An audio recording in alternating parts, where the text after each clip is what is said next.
Today we're going on a chicken walk.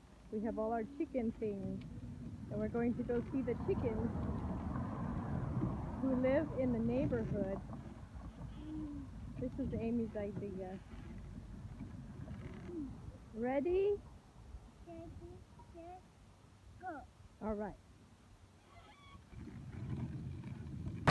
When we find something that we like, we do all of our learning around that. It's called subject-based learning, and it really is effective for people on the autism spectrum.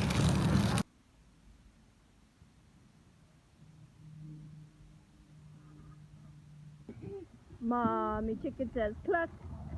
Daddy chicken says cock-a-doodle-doo. Baby chicken says cheep, cheep, cheep. And eggs are very quiet.